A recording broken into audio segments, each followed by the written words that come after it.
Bonjour, je suis Saint-Of Benjo, porte-parole de la direction de la diplomatie publique d'Israël et je suis là pour vous fournir des mises à jour quotidiennes et des nouvelles en français. Le chef adjoint du Hamas, Salah al-Harouri, a été tué mardi soir lors d'une frappe dans le quartier de la Dahnia, banlieue de Beyrouth.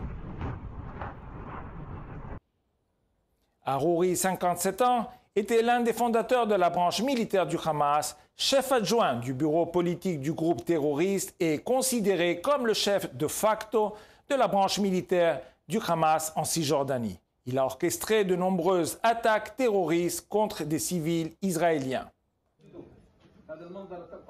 Le 7 octobre, alors qu'il regardait les terroristes du Hamas diffuser en direct l'attaque brutale contre Israël, Harouri ainsi que le chef du bureau politique du Hamas, Ismaël Haniyeh, et d'autres membres de la direction du Hamas ont été vus dans une vidéo se prosterner et prier en signe de gratitude, apparemment au Qatar.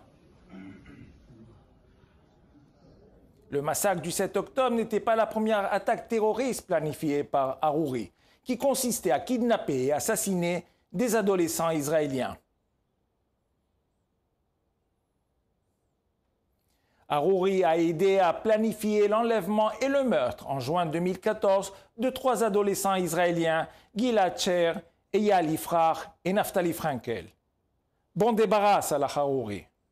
Malgré les actes odieux du Hamas, il y a un membre de la communauté internationale qui semble avoir mélangé le bien et le mal.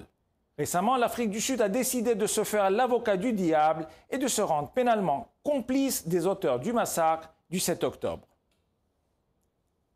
La collaboration avec les auteurs de génocide n'est pas nouvelle pour l'Afrique du Sud, qui a soutenu Omar al-Bashir après son inculpation pour génocide au Darfour. Le 24 octobre, un représentant du Hamas, Razi Hamad, a déclaré à la télévision libanaise « Nous devons donner une leçon à Israël et nous le ferons encore et encore. Le déluge d'Al-Aqsa n'est que la première fois, il y en aura une deuxième, une troisième, une quatrième s'il le faut. » Il poursuit « Personne ne doit nous reprocher ce que nous faisons. Le 7 octobre, le 10 octobre, le million d'octobre, tout ce que nous faisons est justifié. » Apparemment, l'Afrique du Sud est d'accord. Les preuves des efforts du Hamas pour maximiser les pertes civiles grâce à son ignoble stratégie du bouclier humain ne cessent d'apparaître. Sur des images prises par des agents du Hamas, on peut voir comment ils cachent des armes dans leurs vêtements, sous les couvertures. Ils s'attaquent aux forces de Tsahal, sachant qu'Israël emploie des mesures sans précédent dans l'histoire de la guerre pour minimiser les pertes civiles. Israël a passé des semaines à exhorter les habitants du nord de Gaza à évacuer avant l'offensive terrestre. Pour avertir les civils, nous avons passé plus de 70 000 appels téléphoniques, envoyé 13 millions de SMS, laissé 14 millions de messages vocaux et largué près de 7 millions de tracts, exhortant les civils à évacuer temporairement pour leur propre sécurité, les informant des pauses humanitaires et des itinéraires d'évacuation précis.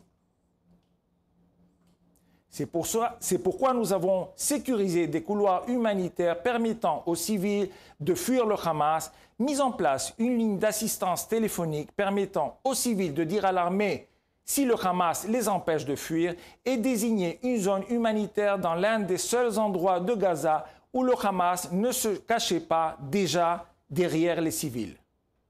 Le Hamas porte l'entière responsabilité de toutes les victimes de cette guerre qu'il a déclenchée et qui se déroule à l'intérieur et sous les hôpitaux,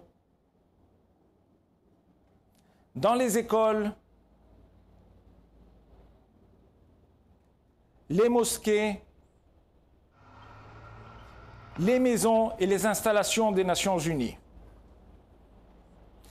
En apportant une couverture politique et juridique au massacre du 7 octobre et à la stratégie du bouclier humain du Hamas, l'Afrique du Sud s'est rendue criminellement complice de la campagne de génocide du Hamas contre notre peuple. Elle partage la responsabilité de la perte tragique de vies humaines. L'État d'Israël comparaîtra devant la Cour internationale de justice de La Haye pour dissiper l'absurde diffamation de l'Afrique du Sud. Nous ne doutons pas qu'une fois que l'État d'Israël aura traduit en justice les auteurs du massacre de Juifs le plus sanglant depuis l'Holocauste, l'histoire jugera l'Afrique du Sud pour sa complicité avec les héritiers modernes des nazis. Comme toujours, nous sommes à votre disposition 24 heures sur 24 pour répondre à vos questions aux coordonnées affichées à l'écran. Merci de votre attention.